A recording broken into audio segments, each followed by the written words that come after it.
you join me in your Bibles, Galatians chapter 3. Galatians chapter 3. This evening we'll be in verses 19 through 22.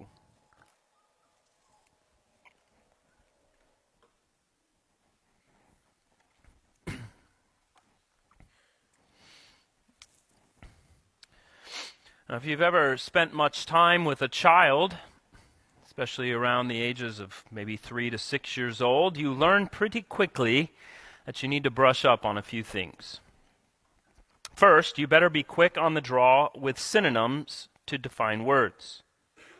You're expected to be a walking thesaurus. Second, all those things you learned in school that you never thought you would need to remember, if for no other reason, you need to know them when you enter the daily game of 15,000 questions. And third, if you're going to have rules, and you must, they need to be very precise. And you must anticipate all of the possible ways around them. Most of the time, we take things for granted as to how we know what we know. We forget that everything we know, we had to learn. It's not until a child asks you how you know that 1 plus 1 equals 2 that you remember it's something that you had to learn. And then when they start reading, a whole new wave of questions. As they look at books and magazines and storefronts and street signs. One of my favorites was, "Daddy, what does tidal pond mean?" Good luck explaining that to a 5-year-old in a way that she can understand. But it's the intrigue. It's the wonder, it's the natural excitement for learning new things and having a greater grasp on the world that I think we as Christians need to develop more and more of in our lives as we enter into studying and learning the Scriptures. Like trying to answer the questions of a young child, we should come to the Bible and ask these kinds of questions. Then we should try to develop, how is it that I would respond to this question? I assume that I already know many things, but have I really thought about it? At least in a substantial way. For example, we're going to be looking at one of those questions in our text this evening. What's with the law? What is it? Why is it? What purpose does it serve? And then important questions should follow. Does the household rule to not run with scissors in your hand, does that carry the same weight and consequence as a rule to not burn down your neighbor's house?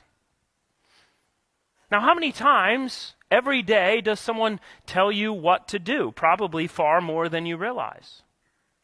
Traffic laws, caution tape at a crime scene, regulations about the temperature at which a restaurant must wash their dishes, rules about how your children are educated, whether or not you can sleep in a tent on the side of the road.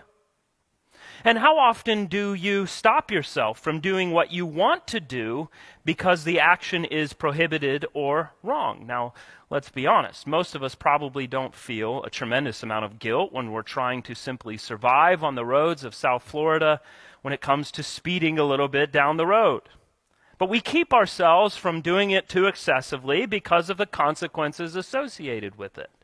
After all, we don't want Carmen Leon to get too much business from church members.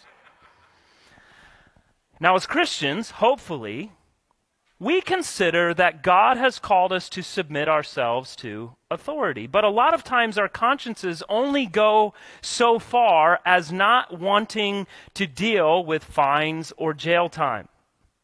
And who gets to make those rules? Where do they come from?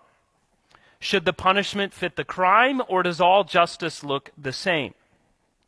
So you see, perhaps we haven't asked as many questions as we thought we have, or understood it as well as we thought we understood it, because we haven't been forced to sit down with a 5-year-old's inquisitive mind and ask.